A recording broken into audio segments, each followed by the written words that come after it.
তখন যখন এই হাদিস পড়ছি আমি চিন্তা করলাম যে একটা যুবক ছেলে নাইলে দিনে একবার হস্তমৈথুন করে, এরপরে সে ভয় পেয়ে যে তার যৌন শক্তি নষ্ট হয়ে যাবে, বলে যে আস্তাগফিরুল্লাহ আস্তাগফিরুল্লাহ আর করবো না, 1 মাস আর করে না। নাহলে 15 দিন একটা মেয়ের সাথে কথা বলে, নাহলে একটা মেয়ের পিছনে 1 বছর টার্গেট দিয়ে ঘুরে ওরে বিয়ে করবে, একটা অপরাধ জেনা। একটা লোক নাহলে 1 বোতল মদ খাইছে বন্ধু বান্ধব নিয়ে বৈশা, মদ পৃথিবীর মানে অন্যতম অপরাধের মধ্যে একটা, কারণ এই মদ খেলে মানুষ জেনাও করে, মদখোর জেনাও করে, অশ্লীলতা জড়াই পড়ে। এখন এই 1 বোতল মদ খেলো, পরের দিন আরে সব মানুষ কি ব্যবসায়ী হয় নাকি? এই এলাকার পোলাপানি সিগারেট খায়, খুঁজা খায়, আমি জানি এরকম বহুত পোলাপান আছে, দোস্ত একটা দিই, তার কাছে টাকা নাই একটা সিগারেট খাওয়ার, তো তাহলে কয় প্যাকেট সিগারেট খাই দিল? অত টাকা নাই তো, ওর আব্বা ওরে যে টাকা দিয়েছে, স্যান্ডেল কিনছে, জুতা কিনছে, মোবাইলে রিচার্জ করছে পাবজি খেলার জন্য, প্রেমিকার মোবাইলও কিছু টাকা পাঠাইছে, এরপর কয় টাকা থাকে সিগারেট খাওয়ার জন্য? ভাই ওর বাপ 1 লাখ ইনকাম করে 4 বাইরে পকেট খরচ দেয়। তো দেখলাম যে আমি যখন ছোট ছিলাম চিন্তা করলাম যে আসলে সে যে অপরাধ করে, অপরাধের একটা সীমা আছে। আপনি একটা মহিলার সাথে ঘুমালেন জানা করতে, কতক্ষণ তার সাথে ঘুমাবেন? কতদিন লাগাতার এভাবে আপনি জানা করেন? আমি চিন্তা করলাম 99টা দফতর খুলবে অপরাধের। হাউ একটা মানুষ, এই সাউন্ড একটু কমো তো ভাই, সাউন্ড একটু কমো, কানে লাগে, হালকা কমো। আমাদের একটু ডিজাইনের দরকার নাই, সুন্দরের দরকার নাই, স্পষ্টের দরকার। কি বলেন? কথাটা পরিষ্কার শোনা গেলেই হলো, অত ইকো বিসমিল্লাহ বিসমিল্লাহ বিসমিল্লাহ দরকার নাই। আমি গজল গামো না, যদি গজল গাই তাহলে ঠিক আছে, এরকম সাউন্ডের দরকার আছে, মারহাবা, হ্যাঁ তাহলে ঠিক আছে। এমনি কথাবার্তার জন্য সাউন্ড হইলে চলে, কোনো ইকো লাগবে না। তো আমি তখন যখন ওই যে আরো ছোট ছিলাম, আমি সৌদি আরবে ছিলাম তখন। তো সৌদি আরবের পোলাপাইনের যে আমার বন্ধু বান্ধব, তাদের অপরাধ, সৌদি পোলাপাইন আর আমি কি সমান? এমনি ছোটবেলায় সাইকেল টাইকেল চালাইছি ওদের সাথে, একলা পাহাড়ের উপরে বসে মুরগি টুরগি জ্বালায় খাইতাম। তো এদের অপরাধের মধ্যে দেখতাম যে গান শুনে 2-4টা গালাগালি করে, মাঝে মধ্যে 1-2টা সিগারেট খায়, এর বাহিরে ধরেন এইগুলা কমন অপরাধ আর কি। হ্যাঁ, এর মধ্যে ধরেন কতক্ষণ গান শুনে, কতক্ষণ আস্তাগফিরুল্লাহ আস্তাগফিরুল্লাহ, সৌদি পোলাপানের কথা বলতেছি। হ্যাঁ, ওই বন্ধুরা একটা ঠুস করে একটা গালি দিয়ে দিল, গালি দিয়ে বললো যে লা হাওলা ওয়ালা কুওয়াতা ইল্লা বিল্লাহ, সর তুই সর করে থাকলে গালাগালি হচ্ছে। মানে দেখতেছি ইনস্ট্যান্ট আবার সে আল্লাহর কাছে ক্ষমা চাচ্ছে, অপরাধ করতেছে। তো আমি যখন এই হাদিস পড়লাম যে একটা মানুষের সামনে আল্লাহ বিচারের মাঠে 99টা দফতর খুলবে, দফতর, শুধু এগুলো সব অপরাধ। তখন আমি চিন্তা করলাম, আচ্ছা এই সব অপরাধ একটা লোক 60 বছর বাঁচে, এত দফতর হবে কিভাবে? ছোট মানুষ না। যেমন আপনি ছোটবেলায় মনে আছে কিনা, আপনার আম্মা আপনাকে গল্প শোনাইতো, তুই যে আম্মুর কথা শুনোস না, আম্মু মরে গেলে তোরা আরেক বিবাহ করলে, সৎমা আসলে কথা না শুনলে তখন কি করবি, এরকম শুনেছে না? আপনি তখন চিন্তা করতেন যে আইরি আমি ওই যে ড্যাঙ্গার ভিতরে বাগানে পায়খানা করতে যাবো কিভাবে, জিনভূত আছে আমার আম্মা মরে গেলে, কারে নিয়ে ঘুমাবো, এরকম চিন্তা করে নাই কেউ এখানে? আমার আম্মা যখন আমাকে এরকম শুনাইতো, আমি চিন্তা করতাম আম্মা মরে গেলে আবার কার সাথে ঘুমাবো? ছোট ছিলাম তো, সত্যি বলছি। আপনাদের এরকম হয় নাই? হয় নাই এরকম আপনাদের? তো ওই ছোট মানুষ তো ছোট চিন্তা। এখন কি আর কেউ এরকম মনে করে মা মরে গেলে কার সাথে থাকবে, কাকে মা ডাকবে? কেউ মনে করে না, কেউ এরকম ফিল করে না তার মা বাপকে। একটু যখন নিজে নিজে খেতে পারে, নিজে নিজে হাঁটতে পারে, 4টা বন্ধু আছে, 5টা বান্ধবী আছে, চাকরি আছে, ব্যবসা আছে, বাণিজ্য আছে, টাকা আছে, বউ আছে, ছেলে মেয়ে আছে, এখন আর কেউ মা বাপ মরে গেলে কি আর বাঁচলেই? ছোটবেলার যে ফিলিংস ছিল, আমার আম্মা মরে গেলে আমার কার সাথে থাকবো, ওই ফিলিংসটা মানুষ হারাই ফেলে। তো আমিও ছোটবেলায় চিন্তা করলাম যে 99টা দফতর কিভাবে। তো যখন আমি বাংলাদেশে এলাম, অথবা যখন আরো একটু বড় হলাম, সৌদি আরবে কিন্তু ডিশ আছে, এবার বড় বড় এভাবে ছাতা লাগায়, হাজার হাজার চ্যানেল থাকে। এবার আমি চিন্তা করলাম, আচ্ছা রে, তবে ওখানে জানতাম যে এগুলো ইহুদি নাসারাদের টেকনোলজি, মুসলমানরা অন্যায়গুলা করে, যারা কাজগুলা করে তারা হয়তো হিন্দু টিন্দু বুদ্ধ মুসলমান, ওদের আর তো হালাল হারাম কি? আপনার জন্য না শুকুর হারাম, ওর জন্য কি হালাল হারাম? এটা হচ্ছে ওর জন্য খাবার। বুঝতে পারি নাই মনে হয় আমি। আপনি পরনিন্দা করলে এটা আপনার জন্য না গীবত? অনেকের জন্য তো এই মাসলা মাসাইলই নাই ওর দিনের মধ্যে, যেটা কি মাসলা কি মাসাইল, ঠিক না? তো আমি যখন এখানে আসলাম, আমি দেখলাম যে হ্যাঁ, আমার গ্রামে আমার আপন কাজিন ব্রাদাররা বা আড়াতো পাড়াতো ভাতিজা, ওরা বললো কি ডিশ ব্যবসা নিয়ে আসবে। আমি বললাম যে ভাতিজা, ডিশ ব্যবসা করবি, যত মানুষের সিনেমা দেখবে, ওর একক ব্যক্তিগুণা, কিন্তু ওই যে তুই যেটা দেখাচ্ছিস তোর সেম গুণাটা আসবে, তো তোর তো এটা অনেক পাপ হয়ে যাবে। পুরা গ্রামে প্রায় এই পুরো আশপাশে 4-5টা, পুরো ইউনিয়নে 27টা গ্রাম, তুই যদি একলা এগুলো ডিশের সার্ভিস এগুলো দেস, যত মানুষে গান শুনবে, সিনেমা দেখবে, তোর উপরও তো গুনাহ আসবে। সামান্য কয় টাকার জন্য এত গুনাহ, কিভাবে তুই এটা পরে আল্লাহকে রিপে করবি? আর মানুষের গুনাহ তো, মানুষও এটা মানুষ রিলেটেড, তো সমস্যা। আমাকে বললো যে কাকা, আমি না দিলে অন্য কেউ তো দিয়ে দিবে, তাহলে ইন্টারনেট ব্যবসাকে কি বলো কাকা বলো? তার মানে তার এটা হারাম, সমস্যা নাই, কারণ ইন্টারনেট ব্যবসা তাহলে কি মানে এরকম।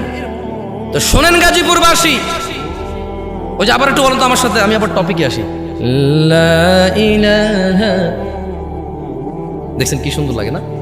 মাশাআল্লাহ। এটা হচ্ছে আমাল, এটা হচ্ছে কি, এটা কি, এটা মানুষ ব্যক্তি আমল করবে। আমি আসতেছিলাম যে এই লা ইলাহা ইল্লাল্লাহ এটা কত বড় জিকির সেটা বলতে আসতেছিলাম, এই এতগুলো উদাহরণ। তো কিয়ামতে আল্লাহ এক ব্যক্তির সামনে 99টা অপরাধের দফতর খুলবে এবং আল্লাহ তাকে বলবে যে বান্দা তুমি কি এই অপরাধগুলো করেছো? বান্দা বলবে হ্যাঁ ইয়া আল্লাহ, এই সমস্ত অপরাধগুলো আমার, আমি স্বীকার করছি। আল্লাহ তাকে বলবে তার আমাল নামায় ঈমান, কি আমল নামায় কি থাকবে? ঈমান হচ্ছে মানে ধরুন লা আশহাদু আল্লা ইলাহা ইল্লাল্লাহ ওয়া আশহাদু আন্না মুহাম্মাদার রাসূলুল্লাহ, অথবা লা ইলাহা ইল্লাল্লাহ ওয়াহদাহু লা শারীকা লাহু লাহুল মুলকু ওয়া লাহুল হামদু ইউহয়ী ওয়া ইউমীতু ওয়া হুয়া আলা কুল্লি শাইইন কাদির, অথবা লা ইলাহা ইল্লাল্লাহ। এটাই ঈমান। এটা কি? আল্লাহ ছাড়া কোনো অন্য মাবুদ, উপাস্য মানে মানার মতো, ভয় পাওয়ার মতো, পরোয়া করার মতো অন্য কোনো ইলাহ নাই। কি নাই? ইলাহ নাই। এটা হচ্ছে লা ইলাহা ইল্লাল্লাহ, যেটা আপনি জিকির করেন প্যান্ডেলে বসে, সবাই মিলে একত্রিত করেন, অথচ কেউ এখান থেকে বেরিয়ে গিয়ে আর করেন না। তো আমি আপনাদেরকে এখানে আমলটা করালে কি লাভ? আপনি প্যান্ডেল থেকে বের হয়ে আবার কিছুই করবেন না। আমি শিখিয়ে দিচ্ছি এই লা ইলাহা ইল্লাল্লাহর কত ক্ষমতা। 99টা দফতর অপরাধের একটা পাল্লায় রাখা হবে, একটা কাগজের টুকরোর মধ্যে ওর লা ইলাহা ইল্লাল্লাহ লেখা থাকবে। আল্লাহ ওই লা ইলাহা ইল্লাল্লাহ ওকে বলবে যে ওর মিজানে দিতে, ও বলবে যে ইয়া আল্লাহ 99টা দফতর অপরাধের আর লা ইলাহা ইল্লাল্লাহ। আল্লাহ আপনি কি বলছেন? আল্লাহ আল্লাহ বলবে যে ঠিক আছে তুমি দেখো না। ওর এই কাগজের টুকরো লা ইলাহা ইল্লাল্লাহ ওর পাল্লার মধ্যে রাখবে, ওর লা ইলাহা ইল্লাল্লাহ ভারী হবে। এটা হচ্ছে লা ইলাহা ইল্লাল্লাহ জিকির, যেটা আপনারা এখানে বসে বসে সবাই মিলে করেন। আপনাদের কাছে মনে হচ্ছে এটা একটা আনুষ্ঠানিকতা, কেউ একজন আসবে এখানে, এসে আপনারা সবাই বসে থাকবেন, এরপরে তার সাথে বলবেন লা ইলাহা, ব্যাস, এরপরে শেষ। এটা নাই, এখান থেকে উঠছেন নাই, ঘরে গেছেন নাই, দোকানে গেছেন নাই, রাস্তাঘাটে নাই, মসজিদে নিজে নিজে নাই, শুধু মাহফিলের একটা অনুষ্ঠান। এটা আপনি ভেবে নিয়েছেন। এই জন্য আমি আপনাকে আমল করাবো না, আমি আপনাকে শিখিয়ে দিলাম বেশি বেশি আল্লাহ জিকির করবেন, লা ইলাহা ইল্লাল্লাহ জিকির করবেন, আশহাদু আল্লা ইলাহা ইল্লাল্লাহ ওয়া আশহাদু আন্না মুহাম্মাদার রাসূলুল্লাহ, লা ইলাহা ইল্লাল্লাহু ওয়াহদাহু লা শারীকা লাহু লাহুল মুলকু ওয়া লাহুল হামদু ইউহয়ী ওয়া ইউমীতু ওয়া হুয়া আলা কুল্লি শাইইন কাদির। এই জিকিরগুলো বেশি বেশি করবেন। শোনেন গাজীপুরবাসী, যেটা বলছিলাম যে ওয়াজ খুব বেশি একটা ভালো লাগবে বলে মনে হয় না, কারণ এখানে মানুষ সরে সরে ওয়াজ শুনতে অভ্যস্ত হয়ে গেছে। হালকা একটু গজল হবে, কিস্সা হবে, কাহিনী হবে, বউয়ের একটু বদনাম হবে, মায়ের পক্ষে একটু কান্নাকাটি হবে, নতুন বউয়ের বদনাম হবে, শাশুড়ি ভাত দেয় না, নতুন বউ খারাপ, ছেলে বিয়ে করে পর হয়ে গেছে, একটু সিনেমা নাটকের ফ্যান্টাসি হবে। এটা এখন ওয়াজের পরিণতি হয়ে গেছে। তো এগুলো কিছুই আজকে হবে না। এই জন্য আমি বড় চিন্তিত আছি, গাজীপুর মানুষ আদৌ কি বুঝবে আমি ওয়াজ করে চলে যাওয়ার পরে যে ওয়াজ করলাম না, কথা বললাম। কারণ এরকম হয় অনেক জায়গায়, বলে যে হুজুর তো ওয়াজ করে না, কথা বলছে। হ্যাঁ, বলে যে ওয়াজ কি বলছে, আল্লাহুম্মা সাল্লি আলা, এটা হচ্ছে ওয়াজ।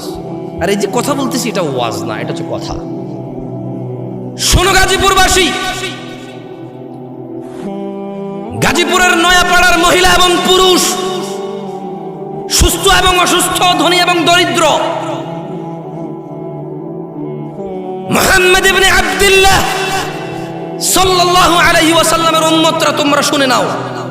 তোমাদের রাসূল বলছে, আন আবি হুরায়রা রাদিয়াল্লাহু আনহু قال, আবু হুরায়রা রাদিয়াল্লাহু আনহু থেকে বর্ণিত, তিনি বলেন, قال রাসূলুল্লাহ সাল্লাল্লাহু আলাইহি ওয়াসাল্লাম, রাসূলুল্লাহ সাল্লাল্লাহু আলাইহি ওয়াসাল্লাম বলেছেন, কুল্লু উম্মতি ইয়াদখুলুনাল জান্নাহ। শুনো উম্মতে মুহাম্মদ, শুনো তোমাদের রাসূল কি বলছে সাল্লাল্লাহু আলাইহি ওয়াসাল্লাম। শোনো উম্মতে মুহাম্মদ, আবু বকরের মেয়ের জামাই কি বলছে রাদিয়াল্লাহু আনহু। শোনো শোনো উম্মতে মুহাম্মদ, উম্মাহাতুল মুমিনিন আয়েশা রাদিয়াল্লাহু তাআলা আনহার স্বামী কি বলছে শোনো। তিনি বলছেন, কুল্লু উম্মতি, আমার সব উম্মত, ইয়াদখুলুনাল জান্নাহ।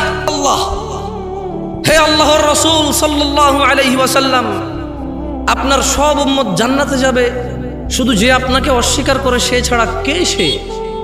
কে সে হতভাগা, কে সে অস্বীকারী যে আপনাকে অস্বীকার করে, অথচ আপনার উম্মত অস্বীকার করে আপনাকে। কল উম্মতে মুহাম্মদ, কান দুটো খুলে শোনো, শোনো ফাতেমা রাদিয়াল্লাহু আনহার আব্বা কি বলছে সাল্লাল্লাহু।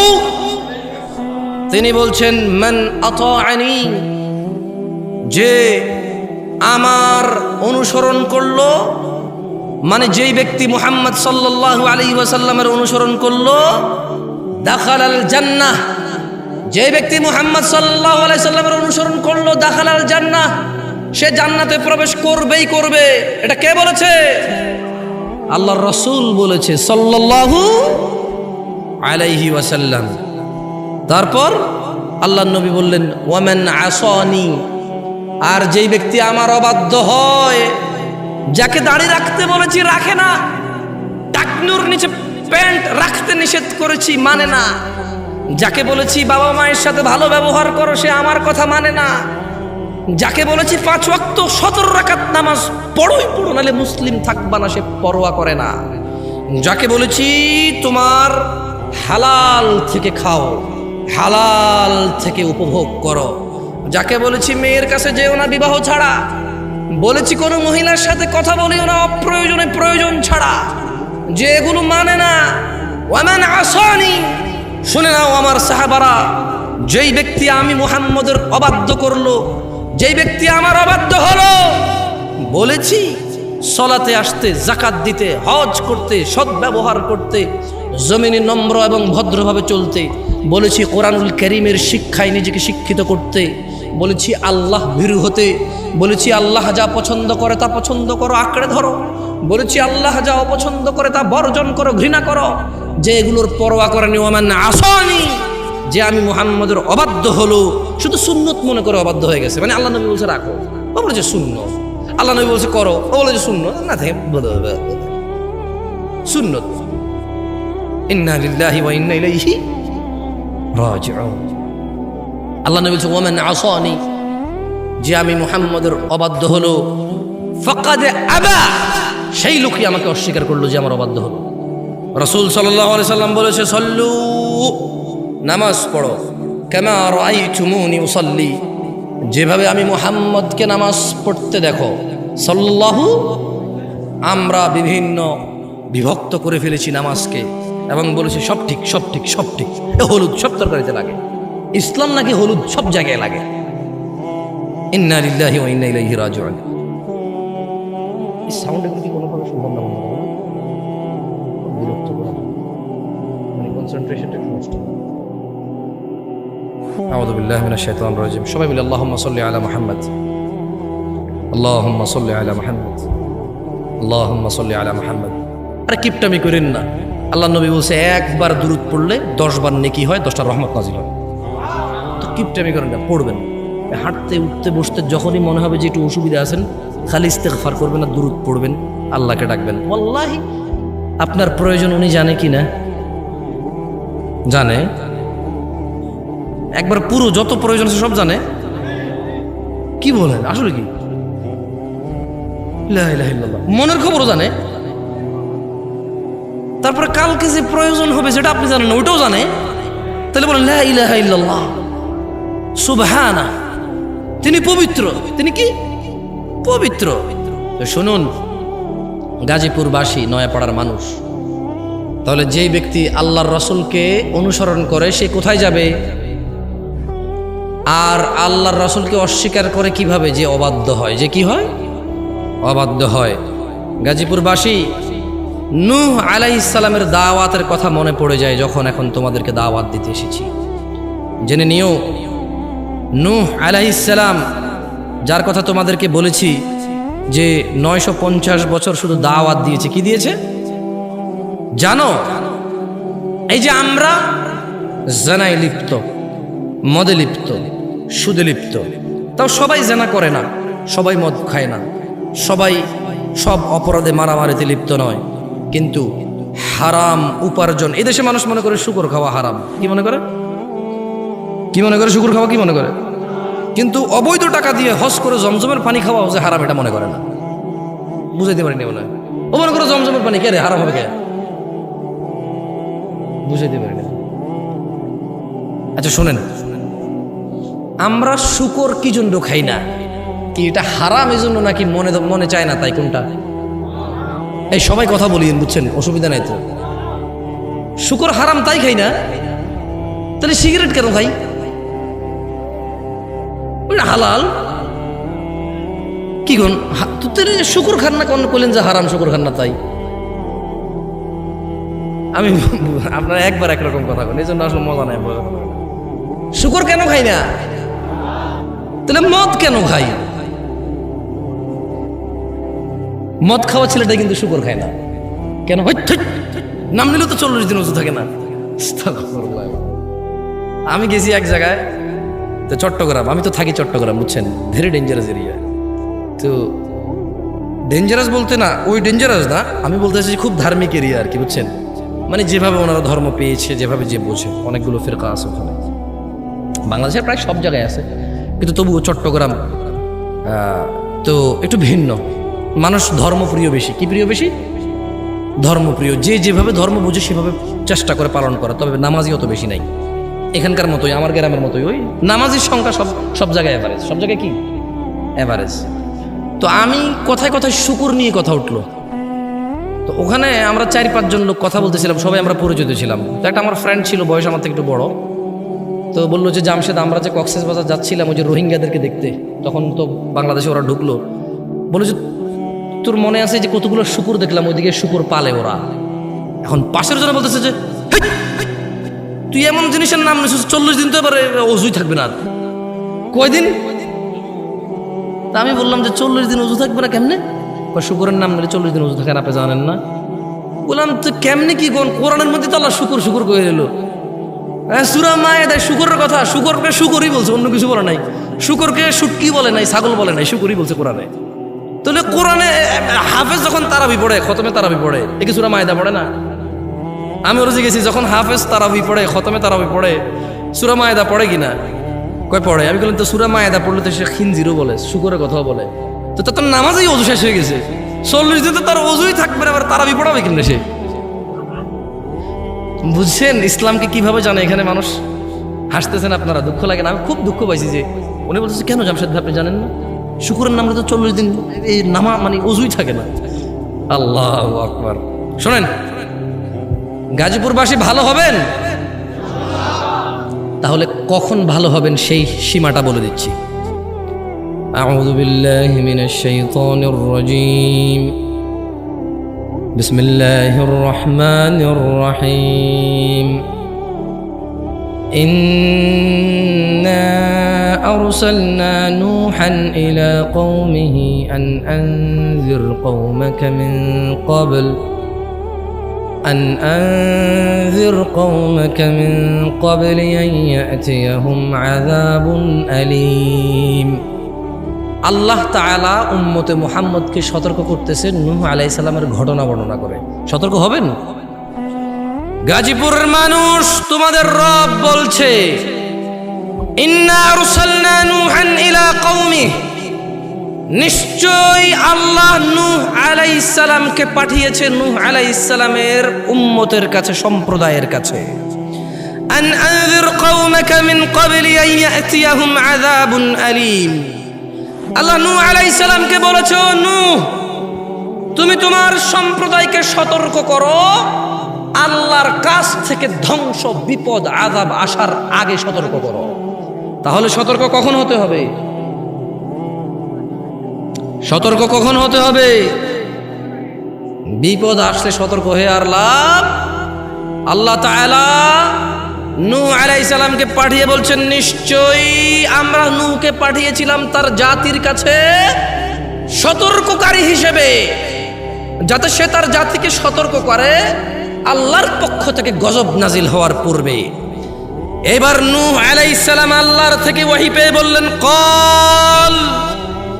তিনি নূহ আলাইহিস সালাম বললেন, ইয়া কওমি, হে আমার সম্প্রদায়, ইন্নী লাকুম নাযীরুম মুবিন, হে আমার সম্প্রদায় শুনো তোমরা, নিশ্চয়ই আমি নূহ তোমাদের জন্য একজন সতর্ককারী।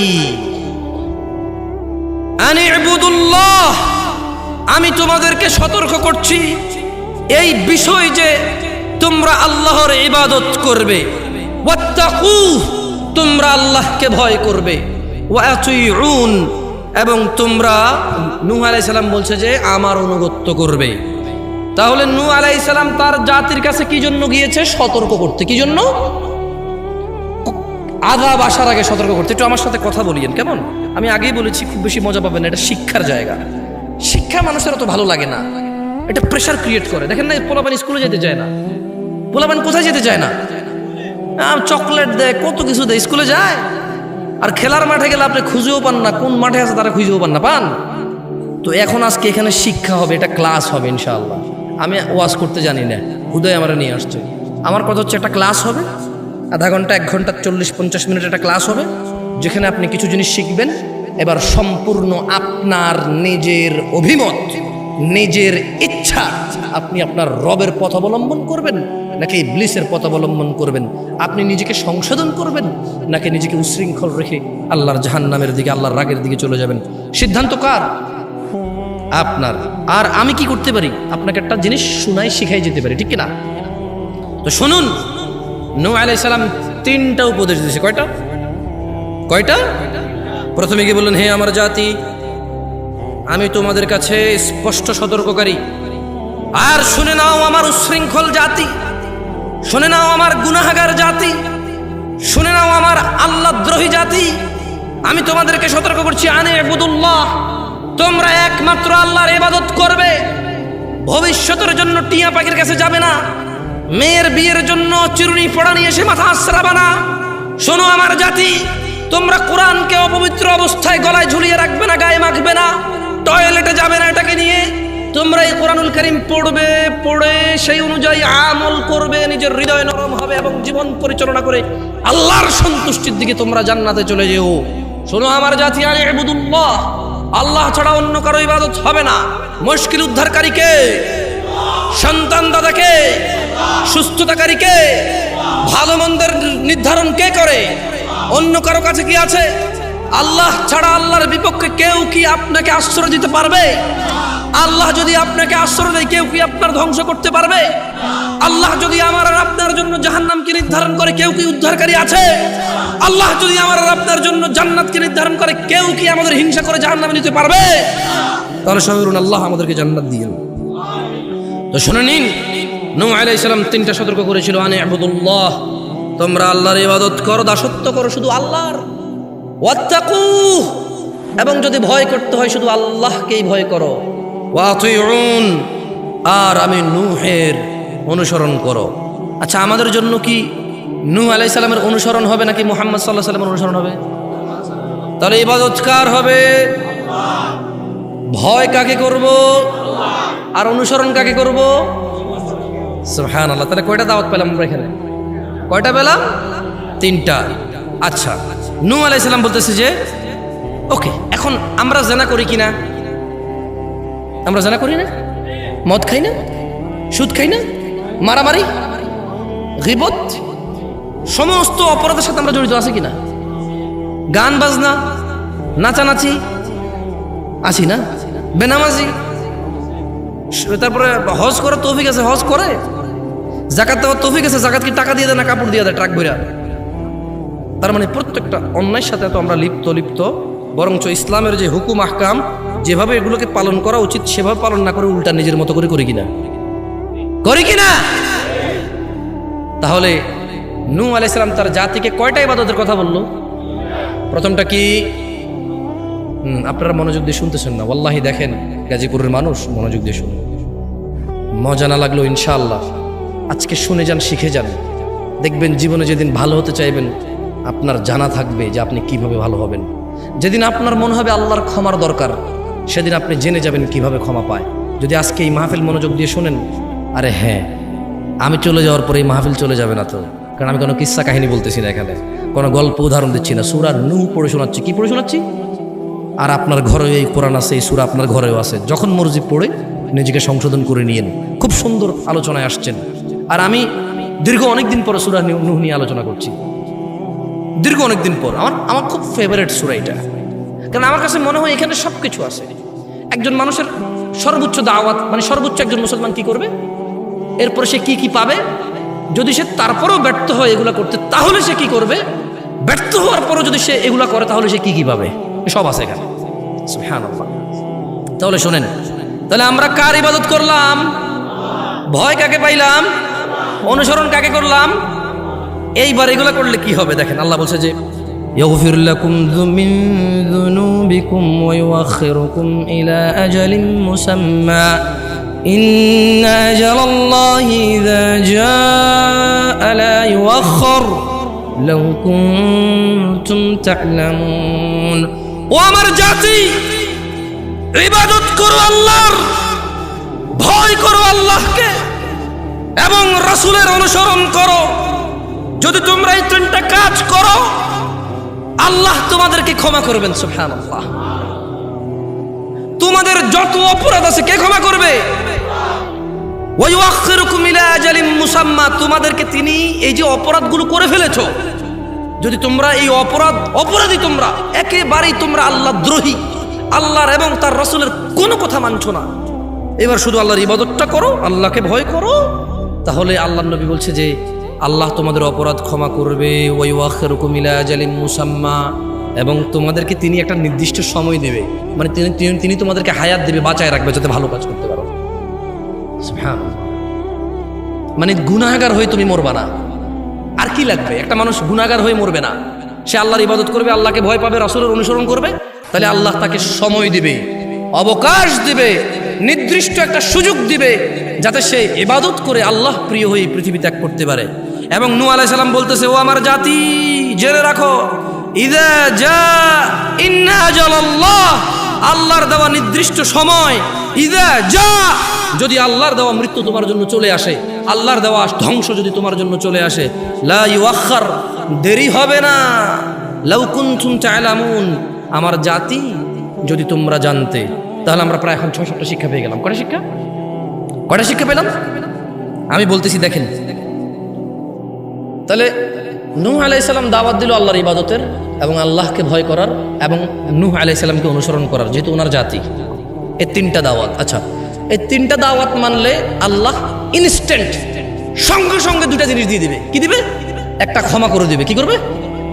আর একটা, এই ক্ষমার পরে তিনি কিছু নির্দিষ্ট সময় দিবে যাতে তোমরা ভালো হয়ে যেতে পারো, যাতে তোমরা আল্লাহর প্রিয় বান্দা হয়ে যেতে পারো।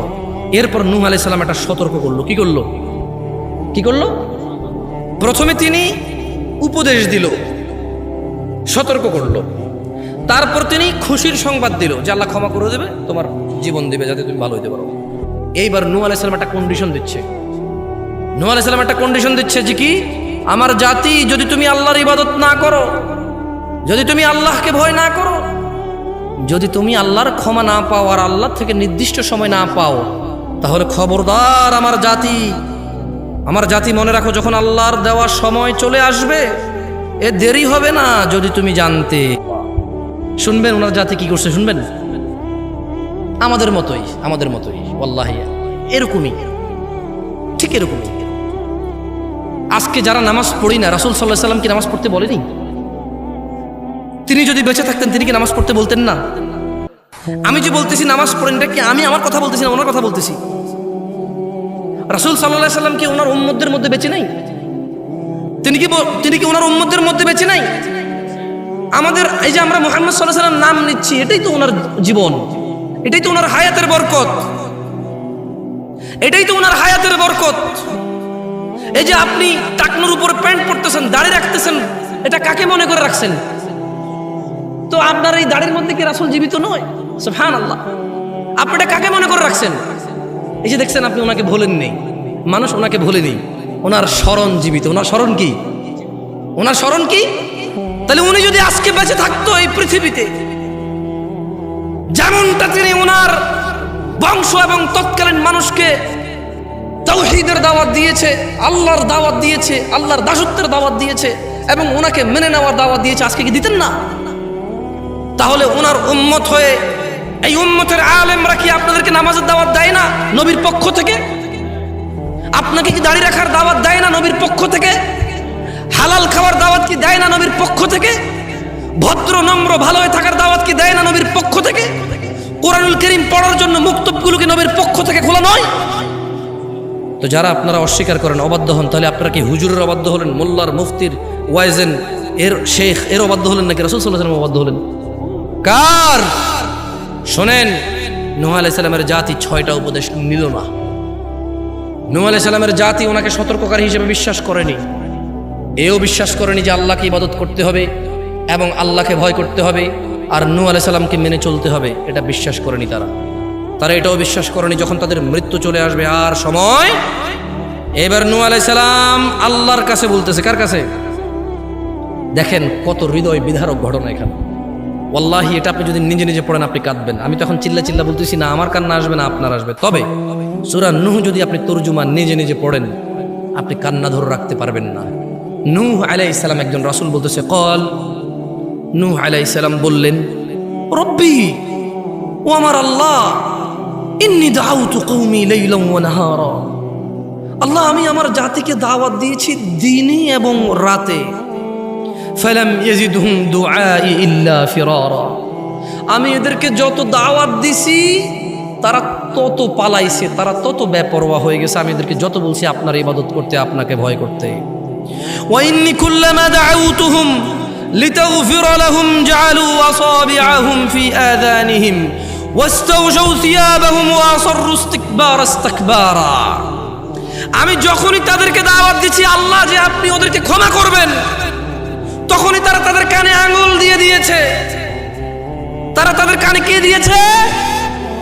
যখনই নূহ আলাইহিস সালাম তার জাতিকে আল্লাহর কাছে, নূহ আলাইহিস সালাম আল্লাহর কাছে বলতেছে, আল্লাহ কি এগুলো জানে না? কি আল্লাহ জানতো না এগুলা? আল্লাহ জানতো। তাহলে নূহ আলাইহিস সালাম কত দাওয়াত দেওয়ার পরে এবার আল্লাহকে বলতেছে, আল্লাহ ইন্নী দাউতু কওমি লাইলান ওয়া নাহারা, আমি আমার জাতিকে দাওয়াত দিয়েছি রাতে এবং দিনে, ফালাম ইয়াজিদহুম দুআই ইল্লা ফিরারা, আমি তাদেরকে যত দাওয়াত দিছি এই দাওয়াত তাদেরকে আরো বেশি বেপরোয়া করে দিয়েছে, তারা খালি পালাইছে, আমার থেকে পালাইছে।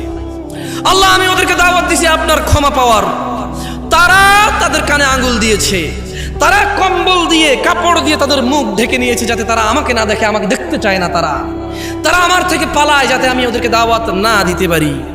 এবং তারা জিদ করেছে, তারা যখনই বলেছি আল্লাহর ইবাদত করো, নামাজ পড়ো, রোজা রাখো, হজ করো, যাকাত দাও, এই সুন্নতগুলো পালন করে চলো, কোরআন শিখো, হাদিস শিখো, হুজুরের উপরে ডিপেন্ডেন্ট হয়ে থাকিও না।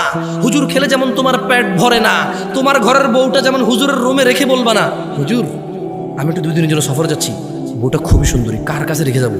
আমার আব্বা আম্মা নাই, আপনার রুমে আপনি সহকারে 2 দিন পাহারা দেন, হ্যাঁ আপনার কাছে নিরাপদ, কেউ দিবে এরকম? কেন রে ভাই, হুজুর না সমস্যা কি? হুজুর তো আমি তো এদেশে আসার পরে মানুষ হুজুরের প্রতি যে শ্রদ্ধা দেখছি, আমার মনে হয়েছে যে আল্লাহ আমি যদি বিয়ে করি ছেলে সন্তানের চিন্তা করবো, এটা দুশ্চরিত্র, ছেলে সন্তান কেমন হলো, হুজুর কেমনে জানে, ফলো হয় কেমনে হয়। এদেশের মানুষ হুজুরকে যা মনে করে, আলেম মুন্সিকে কেউ একেবারে গুরুত্বই দেয় না, কিচ্ছু মনে করে না, 2 টাকার মোল্লা মুন্সি মনে করে। আবার কেউ এত গুরুত্ব দেয় সে তার ঈমান আর জান্নাতকে দিয়ে দেয় হুজুরের কাছে আমানত। ইন্না লিল্লাহি ওয়া ইন্না ইলাইহি রাজিউন। আচ্ছা আপনার জান্নাত, আপনার ঈমান কি আমার কাছে আমানত নাকি আপনার কাছে? আপনার বউ, সুন্দরী বউটা কি আমার কাছে আমানত নাকি আপনার কাছে? আমার কাছে আমানত না। এই আমি তো হুজুর, সমস্যা কি, দিয়ে যাবেন।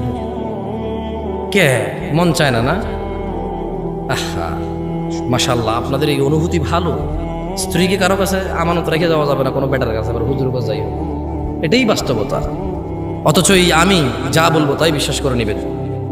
এই আমি যদি বলি যে এভাবে আল্লাহ নবী করেছে, আপনি এভাবে করতেছেন, আমি যদি বলি যে এইটাই ইসলাম, আপনি এটাই ইসলাম বলতেছেন, কিন্তু আপনি নিজে কোরআন পড়েন না, হাদিস পড়েন না, মানে আপনার ইসলামিক যত ইলম আছে, যত হানা আছে, এগুলো সব আপনি কিচ্ছু জানার দরকার নাই। এটা মসজিদের ইমাম সাহেব বলে দেবে, অথবা ওয়াজ করতে হুজুর নিয়ে আসবো বছর শেষে সে বলে দেবে, অথবা টেলিভিশনে ওয়াজ করা আরেক হুজুর আছে সে বলে দেবে। এরকম কি নয় বাস্তবতা? বাস্তবতা কি এরকম নাকি এরকম না? তো নূহ আলাইহিস সালাম বলতেছে যে আল্লাহ আমি এদেরকে যত দাওয়াত দিছি এরা তত জিদ করছে, কানে আঙ্গুল দিছে, কাপড় দিয়ে মুখ ঢেকে নিছে, ইয়া আল্লাহ, এবং তারা আমার সাথে অহংকার করা শুরু করে দিল। কি করা শুরু করে দিল?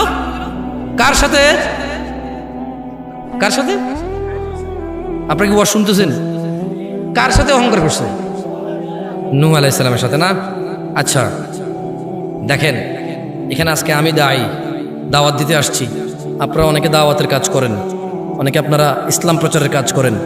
নূহ আলাইহিস সালাম থেকে শিক্ষা নিয়েন। তাহলে এই যে নূহ আলাইহিস সালামের দেখে কাপড় দিয়ে মুখ ঢাকতো, তিনি দিনে দাওয়াত দিত, রাতে দাওয়াত দিত, সবসময় দাওয়াত দিত। ওনাকে দেখে জিদ করা লাগলো, ওনাকে দেখে অহংকার করলো, তিনি কিন্তু দাওয়াত ছাড়ে নাই। তিনি বলছেন যে সুম্মা ইন্নী দাউতুহুম জিহারা, ইয়া আল্লাহ, যখন এরা আমাকে দেখে কানে আঙুল দিল, চোখ মুখ ঢেকে নিল কাপড় দিয়ে এবং অহংকার জিদ করলো, সুম্মা ইন্নী দাউতুহুম জিহারা, এবার আমি তাদেরকে ডেকেছি প্রকাশ্যে, ও আমার জাতি,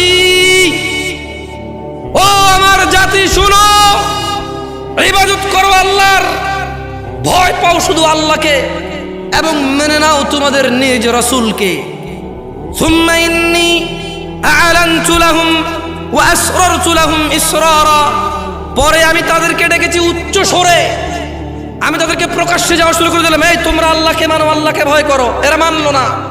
সুম্মা ইন্নী আ'লানতু, অতঃপর আমি উচ্চ স্বরে এদেরকে বললাম, লাহুম ওয়া আসরারতু লাহুম ইসরারা, আমি তাদেরকে প্রকাশ্যে জোরে জোরে দাওয়াত দিলাম, উপদেশ দিলাম এবং গোপনে কানে কানে গিয়ে বললাম, এই শোনো, আল্লাহকে মেনে নাও, আল্লাহর ইবাদত করো, আল্লাহকে ভয় পাও, আমি সতর্ককারী তোমাদের জন্য, আমি আল্লাহর রাসূল। নূহ আলাইহিস সালাম এভাবে গোপনে আস্তে আস্তে দাওয়াত দিল এবং প্রকাশ্যে বলল, আমার জাতি, মেনে নাও আল্লাহকে, ইবাদত করো আল্লাহর, ভয় ওনাকে পাও না। ওনার জাতি মানুষ হলো না, ঠিক যেমন আমরা মানুষ হইনি। 1450 বছর থেকে 1450 বছর থেকে কোরআনুল কারীম এই মসজিদ মাদ্রাসায় মানুষের, মুসলমানের ঘরে পড়ে আছে। 1450 বছর থেকে সহিহ সুন্নতের হাদিসগুলো বুখারী, মুসলিম, তিরমিজি, আবু দাউদ, মুসনাদ আহমদ, বাইহাকী, মুআত্তা মালিক, ইবনে মাজাহ, কত হাদিসের গ্রন্থ সহিহ এবং জাল দঈফ সবকিছু সাব্যস্ত করে লিখিতভাবে 1450 বছর রাসূল সাল্লাল্লাহু আলাইহি সাল্লাম এই পৃথিবী থেকে বিদায় হয়েছে, প্রায় 1450 বছর। তখন থেকে এই ইসলাম জীবিত ছিল সাহাবাদের মাঝে, তাবেঈ, তবে তাবেঈ, লিখিত আকারে সব সময় ইসলাম ছিল। কিন্তু আজকে মুসলিমরা সালাত আদায় করে না, যাকাত দেয় না, দাড়ির পরোয়া করে না, জামা কাপড়ের পরোয়া করে না, মহিলারা পর্দার পরোয়া করে না, যুবকরা জিনার পরোয়া করে না, গান বাজনা অশ্লীলতার কেউ কোনো পরোয়া করে না। যেমনটা নূহ আলাইহিস সালামের জাতিকে তিনি যতই দাওয়াত দিয়েছে, তারা তত জিদ করেছে, তত জিদ করেছে, তত জিদ করেছে, কানে আঙুল দিয়েছে, শুনেনি। আমার কেন জানি মনে হয় এই মুসলিম জাতি মুহাম্মদ সাল্লাল্লাহু আলাইহি সাল্লামের শিক্ষা থেকে অনেকটাই দূরে সরে গেছে। এখানে বসে থাকা লোকের দিকে দেখলেই তো বুঝবেন, ফজরে যাওয়া মসজিদ খালি দেখেই তো বুঝবেন যে আল্লাহর নবীর দাওয়াত থেকে তারা কতটা সরেছে, কতটা বিমুখ, কতটা কেয়ারলেস, কতটা পরোয়া করে না, তাওয়াক্কাই করে না যে সালাত আদায় করতে হবে, এটা ফরজ। কেউ আর ধর্মকে তো ভালোবাসে না। নূহ আলাইহিস সালাম এদেরকে তাহলে দাওয়াত দিছে কিভাবে বলেন তো? প্রকাশ্যে কিভাবে? উচ্চ স্বরে কিভাবে? গোপনে কিভাবে? গোপনে। কাজ হয়নি। কি হয়নি? কাজ হয়েছে? আপনাদের জন্য হবে তো? হবে ইনশাআল্লাহ। এইবার দেখেন নূহ আলাইহিস সালাম, তাহলে আমরা বেশ কয়েকটা শিক্ষা পেলাম। কি শিক্ষা পেলাম সূরা নূহ থেকে? ইবাদত করতে হবে কার? ভয় কাকে পেতে হবে? এবং মেনে নিতে হবে নিজ নিজ রাসূলকে সাল্লাল্লাহু আলাইহি ওয়াসাল্লাম। আর যারা এখন পর্যন্ত সুন্নতের পরোয়া করেন না, ফরজের ধার ধারেন না, আপনারা একটু ভয় পান আপনাদের রবকে। এই পৃথিবীতে কেউ চিরস্থায়ী নয়। আর দুনিয়া মাতা, দুনিয়া হচ্ছে অভিশপ্ত, দুনিয়া হচ্ছে অভিশপ্ত। আর দুনিয়া মালউনা, দুনিয়া অভিশপ্ত। মালউনুন মা ফিহা, আর দুনিয়াতে যা আছে এগুলো গজবপ্রাপ্ত, অভিশপ্ত। কোনো কিছু টিকবে না, সব ক্ষণস্থায়ী, ধ্বংস হয়ে যাবে। ফাইদা জাআতিত তাম্মাতুল কুবরা, ফাইদা জাআতিস সাখা, যখন ধ্বংসধ্বনি আসবে এই দুনিয়ার কোনো কিছু টিকবে না। কেন টিকবে না জানেন? আল্লাহ সুবহানাহু ওয়া তাআলা কোরআন 31, কোরআন পড়া উচিত মানুষের। এই যে 30 নম্বর পারা, কয় নম্বর পারা? আলাম তারা সূরার যদি নাস থেকে শুরু করেন, নাস, ফালাক, ইখলাস, এভাবে যদি পিছন থেকে শুরু করেন, আলাম তারা সূরার পরের কয়েকটা সূরাই আল কারিআ, মহাপ্রলয়, মাল কারিআ, ও মুহাম্মদ সাল্লাল্লাহু আলাইহি সাল্লাম, মহাপ্রলয় কি? আল্লাহ বলতেছে ওয়ামা আদরাকা মাল কারিয়া। মুহাম্মদ সাল্লাল্লাহু আলাইহি সাল্লাম, কিসে আপনাকে জানাবে যে মহাপ্রলয় কি? তাহলে শুনুন, আল্লাহ বলতেছে ইয়াউমা ইয়াকুনুন নাসু কাল ফারাশিল মাবথুস, যেদিন মহাপ্রলয় আসবে সেদিন মানুষ বিক্ষিপ্ত কীট পতঙ্গের মতো উড়বে। ওয়া তাকুনুল জিবালু কাল ইহনিল মানফুস, এই পৃথিবীর হিমালয় মহাপর্বত বিক্ষিপ্ত ধূলিকণার মতো উড়বে। এই হলো মহাপ্রলয়। মানুষ নাকি কীট পতঙ্গের মতো উড়ে যাবে। এই পাহাড় পর্বত নাকি এত জোরে শব্দ হবে, ভেঙে চৌচুর হয়ে নাকি বালু ধুলা কোনা পরিমাণ ছোট ছোট মিহি হয়ে এগুলো নাকি বাতাসে উড়বে। এটা নাকি বিপদ। বিপদটা কি? কোরআন পড়া উচিত মানুষের। নূহ আলাইহিস সালাম যখন জাতিকে দাওয়াত দিল সবভাবে গোপনে প্রকাশ্যে, এই জাতি মেনে নিল না গাজীপুরবাসী, ঠিক আমাদের মতোই বেনামাজি। ওনার জন্য যা ফরজ ছিল ওনার জাতির জন্য। আমরা যেমন মুহাম্মদ সাল্লাল্লাহু আলাইহি সাল্লামের শিক্ষা নিতে রাজি নই। এখানে কয়জন মানুষ 20 জন সাহাবীর নাম জানে? এখানে কয়জন মানুষ 10 জন নবীর নাম জানে? এখানে কয়জন মানুষ জীবনে একবার হাদিসের বই খুলে দেখছে? ইভেন এখানে কয়জন মানুষ গত 15 বছরে একবার কোরআন মাজিদ খুলে দেখছে? পাওয়া মুশকিল হয়ে যাবে। কি আমি নিজের সুফি বলতেছি বলো না? আমি অনেক জ্ঞানী বলে ফেলছি নিজের, ঠিক না? মানে আপনাদেরকে এভাবে বলে নিজেরা অনেক জ্ঞানী বলে ফেলছি, এই তো না? এটাই তো মনে করতেছেন না? আমি এটা বলিনি আপনাকে, আমি বলেছি এটাই বাস্তবতা। মানুষ কোরআন পড়ে না, খতম করে। এইদিকে হয় এগুলা? হ্যাঁ, আমার বাপ মরে গেছে আমি পড়বো না। আমি কেমনে পড়ি? এখন আমার বাপ মরে গেছে না, আমি কেমনে পড়বো? মসজিদ থেকে পোলাপাইন নিয়ে এসে একজনে 1 পারা পড়বে, মানে ও 1 পারা, এ 1 পারা, এ 1 পারা, এটা নাকি 30 পারা হয়ে গেছে। তাই বললাম কেমন কথা? হ্যাঁ, তাহলে ও 1 পারা, এ 1 পারা, এ 1 পারা, এ 1 পারা পড়লে সব 30 পারা একজনের হয়ে গেছে, নাকি এক একজনের 1 পারা হয়েছে? আর তাও আমার বাপ মরে গেছে, ও পড়লে সব আমার বাপে পাইবে। ওই 300 টাকা যেটা দিয়েছি ওটার হাদিয়ার টাকাই পাবে। তো এত কষ্ট দিয়ে দেওয়া দরকার, তার টাকাটা দিলেই তো হয়। এমনি 300 টাকা নেই, সত্তা নেই, বুঝাতে পারি নাই। ওরে এত কষ্ট দিয়ে 300 টাকা দিল, এটা সদকা হিসেবে হয়তো আমার বাপে পাইতে পারে। কিন্তু ওর এই আবার এই যে একটা আমল নতুন করে তৈরি করলো মুক্তির পথ, আল্লাহর নবী কি এরকম পদ্ধতি দিয়ে গেছে বলে মনে হয় আপনার? এই কোরআনুল কারীমটা দেন তো, এটা দেন। এই কোরআনুল কারীম, এখানে মুক্তির পথ বলা আছে। হাদিস গ্রন্থে মানুষ মরে গেলে কিভাবে মুক্তি পাবে, পৃথিবী থেকে কে কে তাকে উপকার করতে পারবে, সব বলা আছে। এই সিস্টেমটা বলা নাই। এইরকম হচ্ছে এই সিস্টেমটা। শোনেন, গাজীপুরবাসী, তোমাদের কি ছেলে সন্তান লাগবে? লাগবে? আল্লাহ, কারো ছেলে সন্তান লাগবে না? আস্তাগফিরুল্লাহ। ছেলে মেয়ে লাগবে, ধন সম্পদ, জান্নাত কার কার লাগবে? মাশাআল্লাহ, মাশাআল্লাহ, সবার লাগবে। হাত নামাতে হবে। তাহলে জান্নাত কিভাবে আসবে বলো? এই নূহ আলাইহিস সালাম তার জাতিকে বলেছে জান্নাত কিভাবে আসবে। শোনাবো, পড়ে শোনাবো কিভাবে নূহ আলাইহিস সালাম তার জাতিকে বলছিল জান্নাত আসবে। তো শোনো, নূহ আলাইহিস সালামের জাতি এত পথভ্রষ্ট ছিল, এত পথভ্রষ্ট ছিল, এত পথভ্রষ্ট ছিল, কিন্তু নূহ আলাইহিস সালাম তার জাতিকে নিরাশ করেনি। কি করেনি? আমরাও নিরাশ হব না। আমরাও কি হব না? আমরা আশা কার কাছে করব? কে দয়া করবে? ক্ষমা কে করবে? তবে শোনো গাজীপুর মানুষ, নূহ আলাইহিস সালাম বললেন ফাকুলতু আস্তাগফিরু রাব্বাকুম ইন্নাহু কানা গাফফারা। ও আমার আল্লাহ, আমি এদেরকে বলেছি তোমরা আল্লাহর ইবাদত করো, তাহলে আল্লাহ তোমাদের ক্ষমা করবে, তোমাদেরকে আল্লাহ সময় সুযোগ দিবে।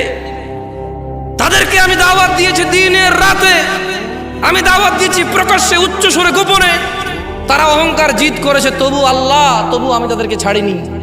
আমি তাদেরকে বলছি ফাকুলতু, অতঃপর আমি তাদেরকে বললাম ইস্তাগফিরু রাব্বাকুম, তোমরা তোমাদের রবের কাছে ক্ষমা চাও।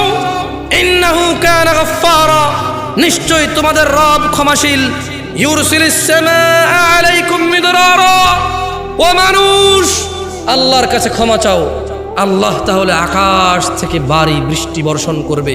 তোমার রোদ লাগলে রোদ দেবে, বৃষ্টি লাগলে বৃষ্টি দেবে, বাতাস লাগলে বাতাস দেবে। বন্ধ করতে হলে বাতাস বন্ধ করবে কে? কি করলে? ক্ষমা চাইলে। কি করলে? ক্ষমা চাইলে কি হবে? আকাশ থেকে রহমত নাজিল হবে। ক্ষমা চাইলে কি হবে? ক্ষমা কিভাবে চাকে বলতে পারে? কেন আমার বোঝেন তো ভাই, এদিকে সেদিকে যাইতে হয়, যারা গাড়ি চালায় তাদের অনেক দাম। এই আজকে এখানে কাছে হলে একটু যেতে চাইবে, একটু দূরের পথ হলে ভাই আমার না আজকে আমার দুলাভাইয়ের অসুখ, কালকে আমার এটা, আপনি আরেকজন দেখেন, মানে এরকম দেখায়। তো এরকমই আমার একজন চালক আমাকে এখানে সেখানে ওয়াজে নিয়ে যেত, না বদনাম করছি না তার, ড্রাইভার বলে তাকে ছোট করতেছি না, কারণ এখানে ফেসবুকে গেলে অনেকে বলবে জামশেদ মজুমদার অহংকারী, সে ড্রাইভার বলেছে। আরে ভাই, ড্রাইভার মানে চালক, যে গাড়ি চালায় সে ড্রাইভার। হ্যাঁ, যে মানে যে এভাবে নাম থাকে, এটা তো অহংকারে কি আছে, নাম থাকে। গাজীপুর নয়াপাড়ার মানুষ আমার জন্য দোয়া করবেন, পৃথিবীর সর্বোত্তম জিকির শিখিয়ে দিতে, যার ৯৯টা দপ্তর যদিও অপরাধ থাকে, এই একটা লা ইলাহা ইল্লাল্লাহ তাওহীদ, এই ঈমান, এই তাওহীদ ঈমান ইনশাআল্লাহ আপনাকে জান্নাতে প্রবেশ করাবে। আর সালাত ব্যতীত মানুষ মুসলমান থাকে না। আল্লাহর দিকে তাকিয়ে গাজীপুরবাসী, এই যুবক, বৃদ্ধ, ধনী এবং দরিদ্র যেই হন, আজান হয়ে গেলে অন্তত ফরজ নামাজটা পড়িয়েন। ফরজ না পড়লে আপনার মুক্তি নাই। পুরো পুরো যত ভালো কাজ আছে সবের মূল ইসলাম। আর ওই ইসলামের খুঁটি হচ্ছে কি? ইসলামের খুঁটি কি? এই ইসলাম এর খুঁটি কি? যার নামাজে তার কি নাই, ব্যাস। আর কিছু বুঝাতে হবে? ওটা দোয়া করে দিতে হবে মনে না? ওয়াজের মধ্যে দোয়া করছে যে হবে না, হবে না, আরো লাগবে, একটু করে দিলে ভালো হবে না? পরিশেষে দোয়া করি, আল্লাহ তাআলা আমাদের সবাইকে কোরআনুল কারীম শিখার তৌফিক দান করুন। তিনি আমাদের হৃদয়ে কোরআনুল কারীম গেড়ে দিন। তিনি আমাদের মসজিদের ইমাম, মুয়াজ্জিন এবং আমাদের মধ্যে সম্পর্ক গড়ে দিন। তিনি আমাদেরকে মসজিদমুখী করুন। তিনি আমাদের সমস্ত গুনাহ ক্ষমা করুন। আমাদের বাবা মা, দাদা দাদি, নানা নানি যারা এই পৃথিবী থেকে চলে গেছে, যাদের অনেক অবদান রয়েছে আমাদের এই পৃথিবীতে সুন্দরভাবে বেড়ে ওঠার, আল্লাহ তাদের সবার উপর সন্তুষ্ট হয়ে যান। আল্লাহ সবার কবরে আযাব মাফ করে দিন। আল্লাহ আমাদের জন্য জান্নাতুল ফিরদাউসের ব্যবস্থা করুন। আল্লাহ তাআলা আমাদের জ্ঞান বৃদ্ধি করে দিন, আমাদের বক্ষ প্রশস্ত করে দিন। তিনি আমাদেরকে হালাল রিজিক দান করুন। তিনি আমাদেরকে উপকারে জ্ঞান দান করুন। তিনি আমাদের উপর সন্তুষ্ট হয়ে যান। ওয়া আখির দাওয়ানা আলহামদুলিল্লাহি রাব্বিল আলামিন।